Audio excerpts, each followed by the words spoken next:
So hello guys, कैसे हो?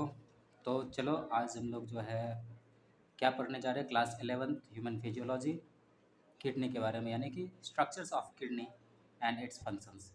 तो इसमें हम लोग कोशिश करेंगे कि किडनी का पूरा पार्ट को कवर करें। ठीक, तो चलिए देखते हैं और साथ बने रहें। अगर मज़ा आए तो फिर कमेंट करें, अगर कुछ समझ में नहीं आए तो भी कमेंट करें। चलिए, तो लेट नहीं करते हुए हम लोग शुरू करते हैं लेक्चर को। तो देखिए, आज हम लोग जो पढ़ने जा रहे हैं इस टॉपिक का नाम क्या है? स्ट्रक्चर्स ऑफ, क्या है इसका नाम? है structure structure of kidney and it's functions, और ये आपका लेक्चर 3 है। ठीक, तो हम लोग क्या पढ़ने जा रहे हैं? Structures of kidney and its function. तो यानी कि किडनी का इंटरनल स्ट्रक्चर्स देखेंगे और उसका फंक्शन देखेंगे, ठीक ना? तो लेकिन यहाँ पर उसका स्ट्रक्चर्स के बारे में बात करने से पहले हम लोग उसका कुछ एनाटॉमिकल पार्ट। अब एनाटॉमिकल पार्ट का मतलब होता है कि उसके अगल बगल में क्या है, उसका वेट क्या है, ठीक, समझे? वेट क्या है, साइज़ क्या है, शेप क्या है, ठीक, ये सब चीज़ देखेंगे। तो चलिए डेफिनेशन देख लेते हैं, किडनी है क्या। तो अब देखिए, किडनी क्या है? पेयर्स ऑफ एक्सक्रीटरी ऑर्गन होते हैं। तो किडनी दो होते हैं, समझे? कितने होते हैं किडनी? दो होते हैं, ठीक, यानी वन पेयर होते हैं वर्टिब्रल कॉलम के दोनों साइड में। जैसे कि मान लेते हैं ये वर्टिब्रल कॉलम है, तो एक इस साइड में एक इस साइड में होंगे। ठीक, तो समझ में आया? तो क्या कहा जा रहा है? Kidney are pairs of excretory organ situated on the posterior abdominal wall. तो कहाँ पर होता है? एब्डोमेन के पीछे वाला वॉल में, तो यानी कि पोस्टीरियर पार्ट में। ठीक, और बिहाइंड क्या कहते हैं उसको? Peritoneal wall. इसीलिए हम क्या कहते हैं कि किडनी का अगर सिचुएशन के बारे में बात करते हैं, किडनी का अगर लोकेशन के बारे में बात करते हैं, तो हम क्या कहते हैं कि वो रेट्रो पेरिटोनियल ऑर्गन है। आया समझ में? तो चलिए आगे बढ़ते हैं। नोट क्या किया जाए, देखते हैं यहाँ पर कि right kidney is slightly lower than the left kidney. हमारा राइट किडनी जो होता है ना, राइट वाला किडनी जो है, लेफ्ट से थोड़ा सा डाउन होता है। अब बताओ ऐसा क्यों हो रहा है? क्योंकि राइट वाला किडनी, इसीलिए right kidney is slightly lower than the left kidney. ऐसा क्यों होता? क्योंकि राइट साइड में आपका लीवर होता है, आप जानते होंगे। तो लीवर को एडजस्ट करने के लिए वो नीचे हो जाता है। ठीक, समझे? आया समझ में? अब लोकेशन के बारे में थोड़ा सा देख लेते हैं, क्या कहा जा रहा है। अब दे extend from the upper border of the 12 thoracic vertebra. ये इसका लोकेशन रहा। कहाँ पर? यानी कि T12 वर्टिब्रा से लेकर के कहाँ तक एक्सटेंड करता है? थर्ड लंबर वर्टिब्रा, समझे? तो यानी कि 12 थोरेसिक वर्टिब्रा से लेकर के कहाँ तक एक्सटेंड कर रहा होता? नीचे थर्ड लंबर तक। आया समझ में?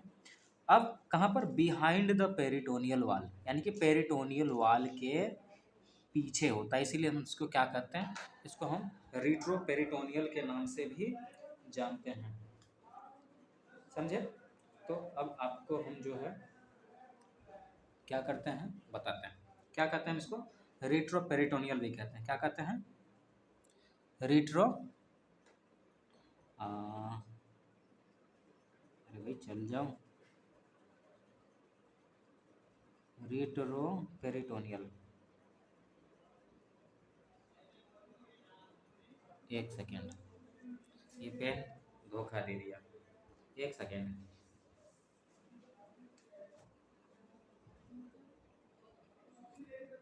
तो देखो, इसको क्या कहते हैं? रिट्रोपेरिटोनियल, यहाँ लिख देते हैं,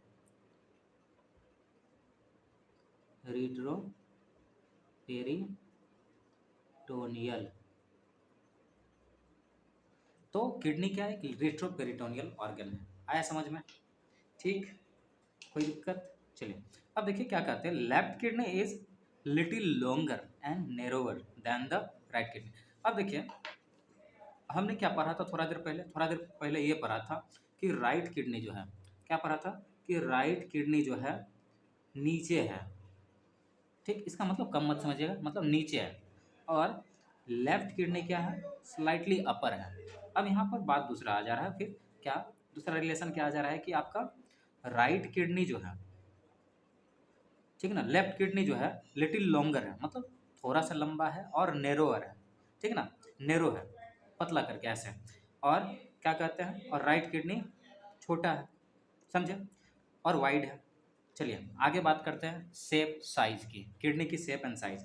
अब किडनी का शेप एंड साइज कैसा है ये देख लेते हैं हम लोग। ठीक, तो क्या कहते हैं, बीन शेप्ड है, आपको पता है बीन शेप्ड है। डायमेंशन की बात करें तो 11 सेंटीमीटर लंबा होता है, 11 से 12 सेंटीमीटर होता है। ठीक, 6 सेंटीमीटर ब्रॉड होता है और 3 सेंटीमीटर मोटा होता है। ठीक, अब देखिए इसका वजन की बात करें तो कितना होता है, 150 ग्राम। कितना होता है मेल में, 150 ग्राम होता है मेल में, 150 grams in male and 135 grams in female. समझे, तो ये होता है। अब कलर जब देखने जाए तो कैसा होता है, रेडिश ब्राउन कलर होता है। कैसा होता है, रेडिश ब्राउन कलर होता है। और नंबर की बात करें तो आपको पहले से पता है कि किडनी कितने हैं, 10th 11th में पढ़े ही होंगे, सॉरी 10th में तो पढ़े ही होंगे, कितने किडनी होते हैं, 2 होते हैं, यानी कि 1 पेयर होते हैं on each side of the vertebral column. तो समझ में आया। चलिए आगे बढ़ते हैं। अब क्या कहते हैं हम लोग, स्ट्रक्चर्स ऑफ किडनी के बारे में बात करते हैं। किडनी का स्ट्रक्चर्स किसके बारे में बात कर लेते हैं, किडनी का स्ट्रक्चर के बारे में। तो अब किडनी का स्ट्रक्चर कैसा है देख लीजिए। इसका 2 वाल होता है। किडनी हैविंग 2 पार्ट, 2 पार्ट होते हैं। Outer part reddish brown colour का होता है। आउटर पार्ट कैसा होता है, रेडिश ब्राउन कलर का।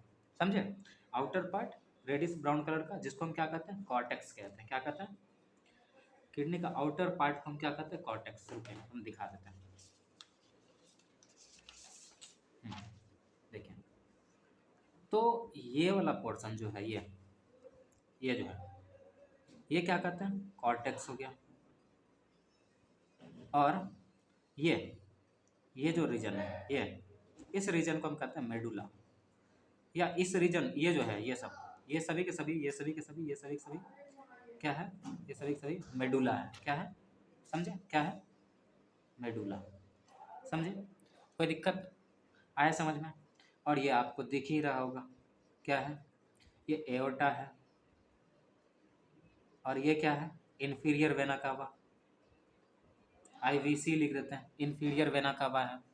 इन्फीरियर क्यों बोल रहे हैं, क्योंकि ये नीचे, जो वेना कावा नीचे आ रहा है, वो इसको सप्लाई करता, वो यहाँ से क्या करता कि ब्लड को लेके जाता है। समझे, तो यानी कि जो वेना कावा हम लोग का लोअर लिम्ब से, मतलब कि हमारा हाथ पैर से ब्लड लेकर के जाता है ऊपर, वही वेना कावा जो है यहाँ से भी ब्लड लेता है। तो यानी कि ये इन्फीरियर है। नीचे को हम क्या करते हैं, पैर को इन्फीरियर कहते हैं, ऊपर सर को क्या कहते हैं, सुपीरियर कहते हैं। आया समझ में। और ये आपको क्या कहते हैं, देखिए ये यूरेटर है। क्या है, यूरेटर। ये यूरेटर कहते हैं कब, 10th तक का लेवल में।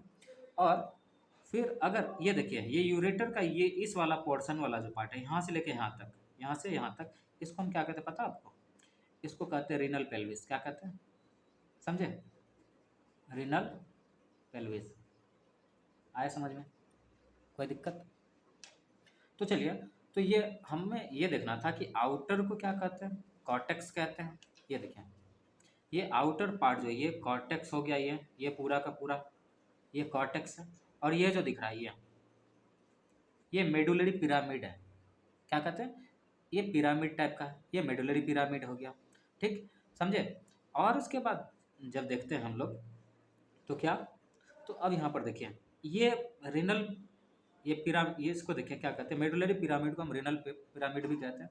और ये इसका जो ये वाला पोर्शन होता है ना, इसको हम कहते हैं पेपिलियन। क्या कहते हैं, ये वाला पोर्शन जो होता है उसको कहते हैं पेपिलियन। समझे। और ये पेपिलियो जो है ओपन होता है आपको कहाँ पर, माइनर कैलिसेस। क्या कहते हैं, माइनर, माइनर CALYX। तो ये माइनर कैलिक्स हुआ। और फिर जाके कहाँ खुलता, मेजर कैलिक्स में। तो ये लिख देते हैं हम यहाँ पर, क्या कहते हैं उसको, मेजर कैलिक्स। आया समझ में, कोई दिक्कत। और ये फिर कंटिन्यू हो जाता कहाँ पर, यूरेटर में। आया समझ में।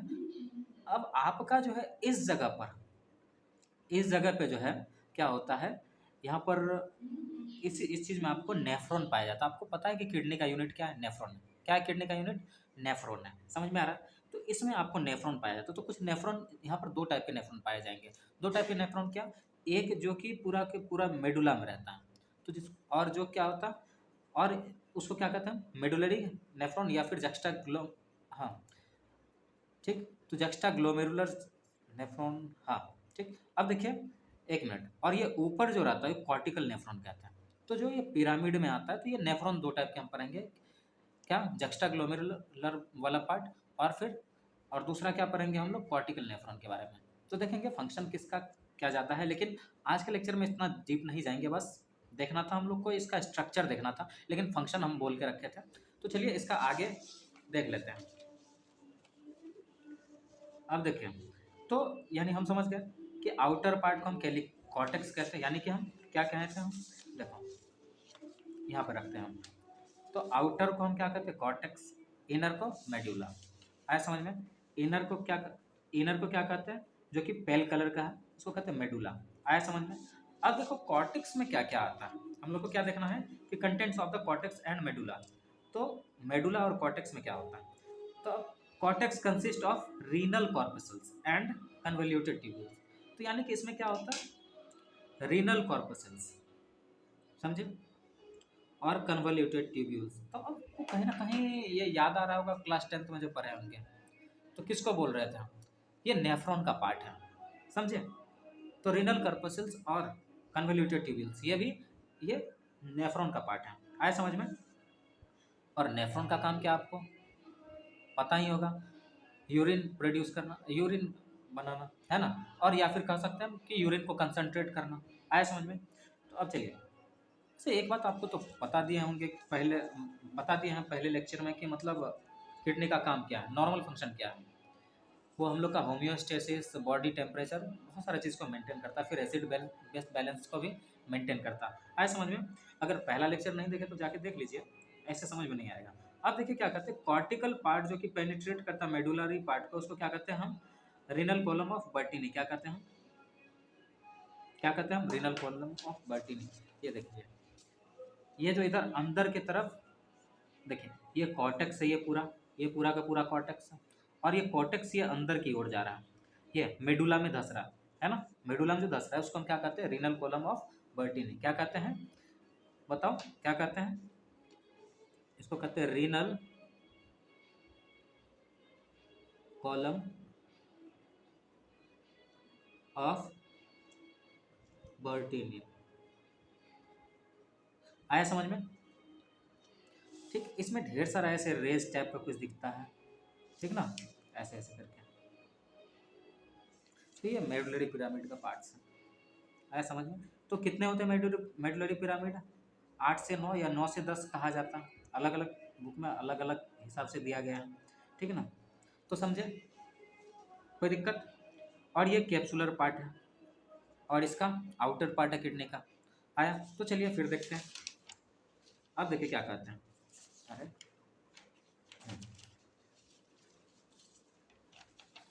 ठीक, अब देखिए हमने क्या देखा कि कॉर्टिकल पार्ट जो है, जो कि मतलब कॉर्टेक्स का पार्ट जो कि मेडुला को पेनिट्रेट कर रहा है, मेडुला के अंदर धस रहा है, उसको क्या कहते हैं, रीनल कॉलम ऑफ बर्टीनी कहते हैं। आए समझ में? तो चलिए अब हम लोग ये देख लेते हैं, यहाँ क्या लिखा है। तो अब देखिए क्या कहते हैं, मेडुला में क्या होता है, medulla contains tubular and vascular structure. Tubular का मतलब होता है जो कि कोई चीज़ को क्या करें, एब्जॉर्ब करें, ठीक ना, और वास्कुलर का मतलब होता है कि ब्लड सप्लाई होता है, ठीक ना। तो यानी मेडुला में ब्लड सप्लाई होता है, समझे। It is divided into 8 to 18 medullary और माल्फिगियन पिरामिड। तो ये देखिए, इसको मेडुलरी पिरामिड भी कहते हैं, या फिर माल्फिगियन पिरामिड भी कहते हैं, या फिर रीनल पिरामिड्स कहते हैं, आपको जो कहने का है वो कह लीजिए, ठीक, समझे। तो क्या कहते हैं, कितने होते हैं, 8 से 18, लेकिन किसी बुक में 8 से 10 दिया हुआ है, किसी में 8 दिया हुआ है। तो नॉर्मल 8 नहीं होता, 8 से ज़्यादा होता, समझ गए। तो देखिए क्या कहते हैं, ये इसको मेडुलरी पिरामिड भी कहते हैं, माल्फिगियन पिरामिड भी कहते हैं, और रीनल पिरामिड भी कहते हैं। आया समझ में? अब देखिए, base of medullary pyramid facing towards cortex. तो अब क्या कहते हैं, मेडुलरी, ये मेडुलरी पिरामिड हुआ। तो पिरामिड क्या होता है आपको पता है, पिरामिड ऐसे होता है, ट्रायंगुलर स्ट्रक्चर होता है ना, ऐसे होता है। तो अब देखिए, इसको हम एपेक्स कहते हैं कि नहीं, ठीक, और इसको क्या कहते हैं, बेस, ठीक। तो अब यहाँ पर बताइए कि ये मेडुलरी पिरामिड का बेस किधर है, कॉर्टेक्स की तरफ। तो वही यहाँ पर लिखा हुआ कि base of the medullary pyramid facing towards cortex and apex open into minor calyces. तो अब अपेक्स जो है माइनर कैलिसेस में खुला, उससे पहले क्या है रीनल पेपिला। तब देखिए the apical part of the renal pyramid forms the renal papilla which opens into the minor calyces, जो कहाँ होता है माइनर कैलिसेस में। तो ढेर सारा 2 से 3 माइनर कैलिसेस मिल करके एक मेजर कैलिस बनता है, ठीक। तो ये मेजर कैलिसेस, फिर ये जहाँ कहाँ जाके खुलता है पेल्विस में। तो चलिए इसको थोड़ा सा हम लोग फिगराइज से देख लेते हैं। आप देख लीजिए, थोड़ा सा जूम कर दिया जाए।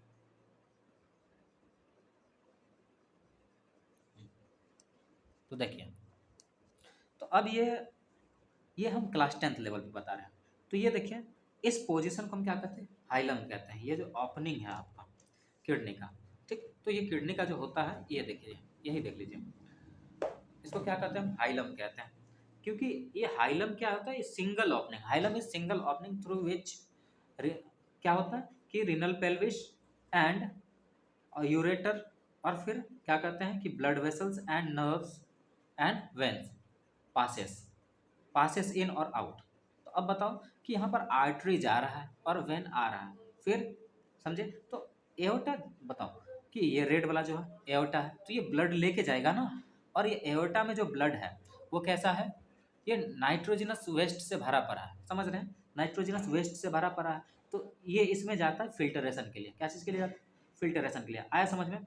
और फिर वेंस यहाँ से क्या करता है कि प्योर ब्लड को ले जाता है। अब यहाँ पर आपको थोड़ा सा अजीब लग रहा होगा कि वेंस प्योर ब्लड को कैसे ले जाता है। अब लंग्स में तो कुछ उल्टा होता था, क्लास 10 में पढ़े थे आप। तो लंग्स में होता क्या था कि लंग्स में आप लंग्स में जो पढ़ रहे होते हैं, तो लंग्स में जो पढ़ रहे होते हैं तो वो ऑक्सीजन के मामले में गंदा और अच्छा कहते हैं। यहाँ पर जो है नाइट्रोजनस वेस्ट, जैसे कि क्या होता है यूरिक एसिड, यूरिया, अमोनिया, समझे। तो इसके बेसिस पे कर रहे हैं। तो ये जो एओर्टा आ रहा है तो ये न्यूट्रेंट युक्त तो है, इसमें न्यूट्रेंट तो है ही, साथ ही साथ क्या है आपका न्यूट्रेंट के साथ साथ क्या है बताइए कि इसमें जो है न्यूट्रेंट के साथ साथ नाइट्रोजनस वेस्ट भी है जिसको कि बाहर निकालना होता है। आया समझ में, कोई दिक्कत। तो चलिए अब थोड़ा सा इस फिगर को देखते हैं। अब देखिए, तो आउटर पार्ट को हमने कॉर्टेक्स कहा, इनर पार्ट को मेडुला कहा, और जो पार्ट इसका धसा हुआ मतलब कॉर्टेक्स का पार्ट जो मेडुला में धसा उसको क्या कहते हैं हम, रिनल कॉलम ऑफ बर्टिने। आया समझ में। अब ये देखिए ये इसको पेल्विस कहते हैं, फिर ये पेल्विस से ये यूरेटर बनता है, तो ये यूरेटर कैरी। अब यूरेटर का काम क्या है, यूरिन कैरी करना, कहाँ पर, यूरिनरी ब्लैडर में। अब ये कहाँ पर जाकर खुलता है आपको, यूरेटर कहाँ पर जाके खुलता है बताइए, यूरेटर कहाँ पर जाके खुलता है, ये आपका जो ब्लैडर होता है यूरिनरी ब्लैडर उसका पोस्टीरियर पार्ट में, समझे, कोई दिक्कत, बैकवर्ड एंड पोस्टीरियर पार्ट। अब देखिए ये रीनल आर्टरी है, इम्प्योर ब्लड कैरी कर रहा है, इम्प्योर मतलब नाइट्रोजनस वेस्ट इसमें भरा पड़ा है, और renal vein pure blood carry कर रहा, कहाँ ले जा रहा, हार्ट में। तो कैसा प्योर, प्योर का मामला मतलब, प्योर का मतलब यहाँ पर प्योर का मतलब हुआ कि जिसमें नाइट्रोजनस वेस्ट नहीं है, यूरिया नहीं है ऐसा नहीं कि नहीं है, साफ नहीं है बस उतना मात्रा में जितना जरूरी है। आया समझ में, कोई दिक्कत। तो अब हम लोग ना नेफ्रॉन के बारे में पढ़ेंगे अगले लेक्चर में, लेकिन थोड़ा सा देख लेते हैं जो हम लोग 10th में देखे हैं, फिर ठीक ना। तो 10th में जो हम लोग देखे थे इसको देख लेते हैं। देखिए कुछ नेफ्रॉन कुछ ऐसे दिखता है, नेफ्रॉन कुछ ऐसे दिखता है, ठीक ना। आगे वाला पोर्शन को हम क्या कहते हैं, ये जो है ये कप शेप जो है इसको बोमेंस कैप्सूल कहते हैं, ठीक। और इसमें जो ब्लड जा रहा है इसको कहते हैं, ये रीनल आर्टरी है, तो जो जा रहा है इसको कहते हैं एफरेंट, और जो निकल रहा है उसको कहते हैं ईफरेंट। फिर यही जाकर के आपको क्या बनाता है, वासा रेक्टा बनाता है, समझे, क्या बनाता है, समझ में आया, ये वासा रेक्टा बनाता है, फिर जाके अनास्टोमोस करता मतलब मिलता है किससे, वेन से, कोई दिक्कत। तो चलिए, और ये जाकर के नेफ्रॉन जो है कहाँ पर मिलता है, कलेक्टिंग डक्ट में, कोई दिक्कत। चलिए थोड़ा सा और आगे बढ़ते हैं, थोड़ा सा और आगे बढ़ते हैं, थोड़ा सा और दिखाना था हमको आप, ठीक। तो ये देखिए ये थोड़ा डीप हो जा रहा है, अब क्या कहेंगे, ये देखिए कैसे वेंस ये करता है ना, ये मिलता है ऐसे करके पूरा घेरा हुआ पिरामिड को, रिनल पिरामिड को या माल्फिगियन पिरामिड को पूरा घेरा हुआ ये वेन देखिए। तो ये इसको कहते हैं हम कॉर्टिकल लोब्यूल्स कहते हैं, ये पिरामिड ऑफ रिनल मेडुला। अब देखिए इसको क्या कहते हैं, रिनल पेल्विस कहते हैं, फिर ये मेजर कैलिक्स कहते हैं, फिर ये माइनर कैलिक्स कहते हैं, और ये लोब ऑफ किडनी, है ना। अब देखिए इन दोनों के बीच का जो जगह है उसको क्या कहते हैं, इंटरलोबार। अब देखिए इन दोनों के बीच में जो स्पेस उसको क्या कहेंगे, इंटरलोबार स्पेस। और इन दोनों के बीच में जो आर्टरी और वेन जाएगा तो उसको क्या कहेंगे, इंटरलोबार आर्टरी एंड वेन्स। आया समझ में। तो आज इतना ही। और थोड़ा सा ये देख लीजिए, ये ये इसका डिसेक्टेड पार्ट है, कुछ ऐसा दिखता है रियल में, रियल में कुछ ऐसा दिखता है। ठीक। तो चलिए, अगर आपको नोट्स चाहिए, अगले दिन हम लोग जो है सिर्फ नेफ्रॉन पे क्लास करेंगे, नेफ्रॉन और फिर रास मैकेनिज्म के बारे में बात करेंगे। आज हमने स्ट्रक्चर पूरा कंप्लीट कर लिया। तो अगर आपको नोट्स चाहिए तो आप हमारा फेसबुक पेज फॉलो कर सकते हैं, और नए हैं चैनल पे तो सब्सक्राइब जरूर कर लें। और क्या करें, अपने दोस्तों के साथ शेयर करें अगर अच्छा लगा तो। ठीक। और आप इंस्टाग्राम पे हमें फॉलो कर सकते हैं SBW संजीत के नाम से। ठीक। और चाहे तो आप टेलीग्राम पे भी फॉलो कर सकते हैं संजीत बायोलॉजिकल वर्ल्ड के तौर पे, और ठीक इसी नाम से आपका फेसबुक पेज भी है। ठीक। तो सो गाइस, आज के लिए इतना ही। So all the best, thank you.